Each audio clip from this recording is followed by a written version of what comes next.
أهلا ومرحبا بكم في قناتكم على اليوتيوب كورة 24. أهلا ومرحبا بكم الجماهير المغربية في كل مكان. أهلا ومرحبا بكم. اللهم صل وسلم وبارك على سيدنا محمد عليه أفضل الصلاة والسلام. أهلا بكم. صدمة في الإعلام الرياضي الجزائري بعد الاستقبال التاريخي للمغرب في الولايات المتحدة الأمريكية.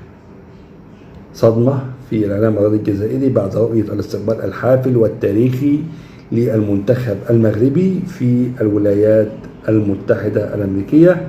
خلاص ذهب المنتخب المغربي وذهبت البعثة المغربية إلى الولايات المتحدة الأمريكية للعب كأس العالم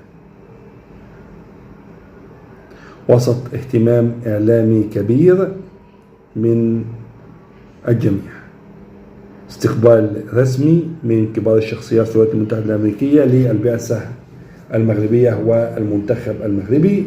السفير المغربي في الولايات المتحدة الأمريكية بيحضر لاستقبال الفريق ويعني يتطوع معهم في كل شيء، وتسهيلات كبيرة جدا من السفارة المغربية في الولايات المتحدة الأمريكية مع المنتخب.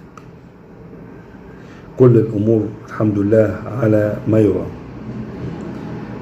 اهتمام إعلامي مغربي كبير، بعثة إعلامية كبيرة تسافر مع المنتخب المغربي، زائد يعني اهتمام إعلامي غير مسبوق بالمنتخب المغربي من الإعلاميين المتواجدين في المغرب وقنوات اليوتيوب ووسائل التواصل الاجتماعي والصحافة المكتوبة والمرئية وغير ذلك.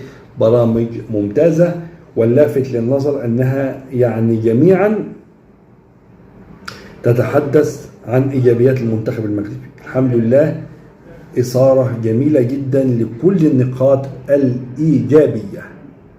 ما فيش افتعال للمشاكل، ده بيقول كذا على المنتخب، ده بيعيد كذا على المنتخب، ده النقطة كذا، ده وليد الركراكي راجع ليه، طب مشي ليه، طب محمد وهبة، طب كان في طارق السكتوي أفضل، طب كان في كمال سلامي، طب ممكن أتكلم عن عادل رمزي، طب الفوز الأرجع دوره كذا. لا، الحمد لله، يعني اختفاء تماما من هذه الأشياء، اختفاء تماما من هذه الأشياء، وده شيء محترم وراقي. يعني بإذن الله استمراره يفيدنا نحن جميعا. أهلا ومرحبا بكم في قناتكم على اليوتيوب 24. أهلا ومرحبا بكم.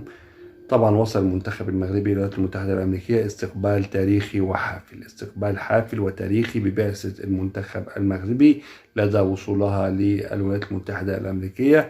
يعني أعلى السلطة، أعلى الرتب بتستقبلهم، الوزراء وغيره، الجالية المغربية، السفير المغربي في الولايات المتحدة الأمريكية. اهتمام إعلامي كبير جدا من الدولة المغربية، سواء الإعلام الرياضي أو غير الرياضي. يعني صحيفة المنتخب بقى لها أسبوع بتتكلم عن هذا الأمر. اهتمام بعثة إعلامية كبيرة جدا مع المنتخب المغربي. الصحافة الأمريكية، كل الصحف الأمريكية بتتكلم مع المنتخب المغربي. في المطار اللعيبة المغاربة الجماهير الأمريكية بتاخد معهم الصور، بتلتقط لهم الصور. الصحف الأمريكية بتتكلم عن المنتخب المغربي، المواقع الأمريكية بتتكلم عن المنتخب المغربي. اهتمام إعلامي غير مسبوق بالمنتخب المغربي، عكس منتخبات كتيرة ما حدش سمع لها ولكنها راحت. على فكرة في منتخبات عربية راحت ولا حد كان يعرف انها راحت، مفيش اهتمام خالص. لكن لا، المغرب رابع العالم، اهتمام كبير جدا بالمغرب. المغرب بتسوق بقوة البطولة. الفيفا عارفة ايه بتعمل ايه، امريكا عارفة بتعمل ايه طبعا، لان المغرب له تأثير كبير جدا في الولايات المتحدة الأمريكية. الإعلام الأمريكي زي ما قلنا اتكلم، الصحف العربية والمواقع العربية بالكامل في مصر، في الإمارات، في عمان، في قطر، في البحرين، في الإمارات، الجميع بيتكلم. الجميع بيشيد، الإعلام الرياضي العربي بيشيد بهذا الاستقبال الحافل والتاريخي. بل الإعلام الرياضي العربي بيحمل المغرب يعني على عاتقه المهام والصعاب. بيقول لك إن المغرب رايحة بآمال العرب، المغرب رايحة دور نصف النهائي. الفرق العربية كلها مطلوب منها تصعد الدور 32 فقط، تعدي الدور الثاني، إلا المغرب. المغرب رايح بدور نصف النهائي، المغرب رايح للنهائي، المغرب رايح يجيب الكاس. طبعا امال وطموحات كبيره جدا بتحمل للدوله المغربيه، بتحمل للمنتخب المغربي. نرجو من محمد وهبي من اللاعبين ان هم يشتغلوا على كل هذه الضغوط عشان باذن الله يتحقق للمنتخب المغربي مزيد من العمل، الامل له، ويحقق نتائج جيده وطيبه. مباراه مش هتكون سهله، خصوصا مباراه البرازيل، لكن هو قادر باذن الله المنتخب المغربي على تخطي كل هذه الصعاب، قادر على تخطي كل هذه الصعاب، وقادر على تحقيق حلم جديد كما حدث في مونديال قطر 22.